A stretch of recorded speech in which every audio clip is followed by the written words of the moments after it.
Será enterrado hoje em Araguari o corpo da influenciadora digital e empresária Adriana Thyssen, a Drica. Ela foi encontrada morta ontem no apartamento onde morava. A Drica compartilhava nas redes sociais a sua mudança de estilo de vida, a rotina da casa, a rotina ali dela, né?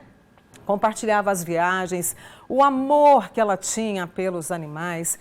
Era uma mulher divertida, sincera, não fugia de polêmicas e ajudou, principalmente, muitas mulheres que vivem brigando com o corpo. O velório será apenas para a família e amigos restritos em Araguari, segundo nota divulgada pela família. Eu conheci muito a Drica, tive a oportunidade de conviver com ela, a entrevistei, inclusive aqui no Manhã Total, a entrevistei. Então, para mim, foi um choque essa notícia, eu não vou mentir para vocês.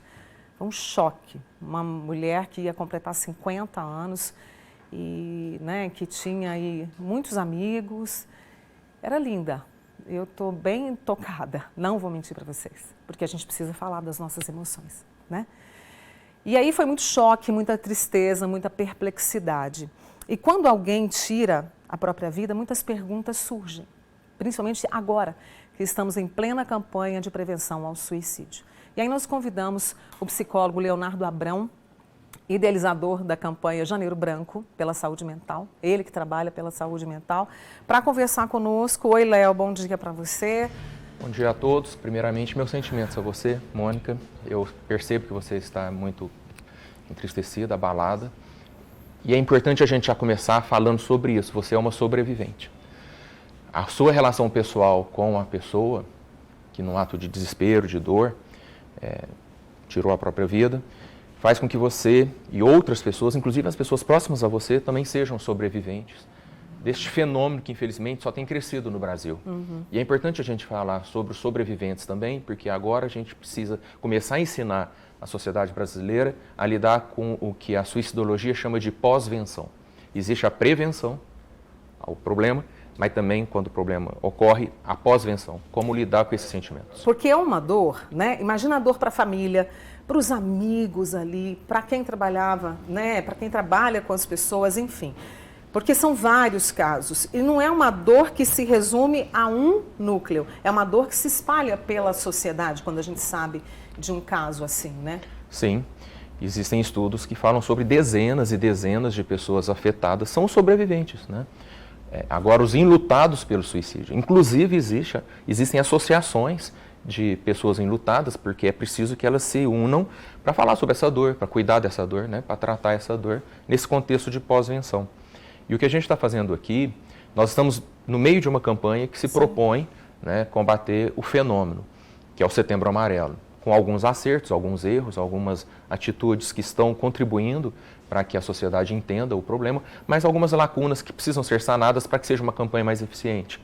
E eu penso que o mais importante é falar sobre o que leva uma pessoa a essa situação de desespero, de desesperança, de desilusão, e ensinar para todo mundo que quando ocorre um suicídio, na verdade, o sujeito que está em desespero, ele vive uma ambivalência muito grande, Mônica. A pessoa não quer se matar, ela quer parar de sofrer. Ela não quer tirar a vida, ela quer fugir daquela dor e daquele desespero. Só que ela não sabe como.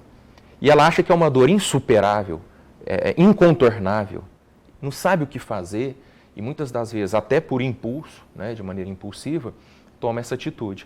Mas o que está por trás do desespero não é covardia, como no senso comum falar, pessoa covarde ou pessoa muito corajosa. Não é uma questão de covardia ou de coragem. É uma questão de desespero, de desamparo, de desilusão. E também na sociedade brasileira de falta de recursos, né? Falta de recursos de saúde pública, precariedade do sistema de apoio. Existem iniciativas, mas ainda muito precárias.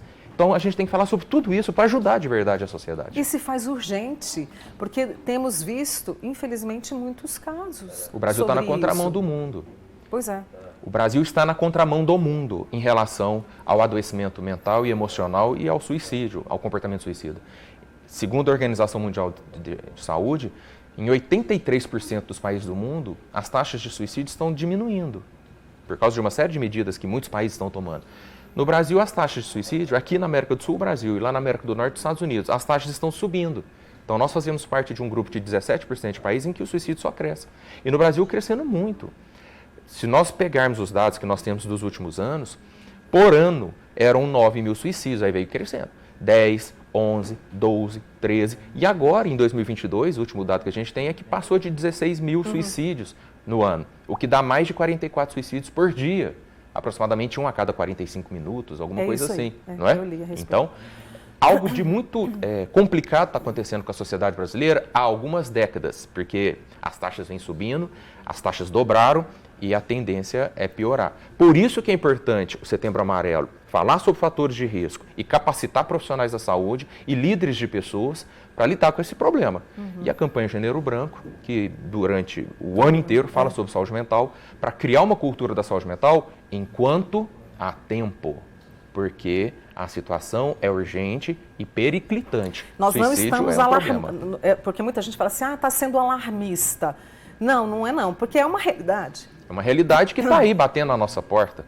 Você pode ver que 40 e tantos suicídios por dia, né, na sociedade brasileira, isso está afetando praticamente toda a família brasileira. Tem um caso, ou alguém em profundo sofrimento e desenvolvendo aí sinais, sintomas de um comportamento suicida. E não adianta a gente fechar os olhos. Tudo bem, não adianta falar apenas pro forma, falar porque é tempo de campanha, porque estamos sensibilizados com a causa. Temos que falar sobre o problema para ver se encontramos as soluções, mas é preciso saber o que falar. Essa é a luta dos profissionais sérios, dos profissionais de saúde, psiquiatras sérios, psicólogos sérios, que estão envolvidos de maneira séria com a campanha. As campanhas precisam ser psicoeducativas, falar sobre fatores de risco e capacitar os profissionais. Você está reforçando isso. Capacitar profissionais, porque às vezes a família em desespero, o indivíduo em desespero procura ajuda e o próprio profissional muitas das vezes não sabe o que fazer. Porque é um problema relativamente novo na sociedade brasileira, essa explosão das taxas de adoecimento mental e de suicídio. Então, precisamos muito investir em capacitação dos profissionais, em políticas públicas e enfrentar os fatores de risco relacionados ao suicídio. Você falou fatores de risco, vamos lembrar, porque a campanha, inclusive, esse ano traz: peça ajuda, se precisar, peça ajuda. Quais são os fatores? Olha, o comportamento suicida é sempre algo multifatorial e complexo. Primeira coisa, a gente não pode resumir o comportamento suicida e a crise suicida a uma causa somente. Existem os chamados fatores predisponentes, que são vários, e os fatores precipitantes. Mas em linguagem popular, o que está na história de vida do sujeito, a um longo prazo, às vezes sofreu violência na infância, às vezes sofreu abuso na infância, às vezes sofreu privações seríssimas na infância e na adolescência. Isso tudo vai enfraquecendo a estrutura psíquica do sujeito ao longo do tempo. Dentro de um país com profundas desigualdades, né? Uma miséria social, uma violência política, violência urbana, um país caracterizado por vários tipos de preconceitos, é racismo, é machismo, é homofobia, é feminicídio, né? É privação de direitos, dificuldade de acesso à saúde, dificuldade de acesso à educação, dificuldade de acesso à moradia. Nós temos vários fatores de risco que estão interrelacionados, fragilizando o psiquismo das pessoas. E aí vem as gotas d'água, né? Vamos falar em gota d'água.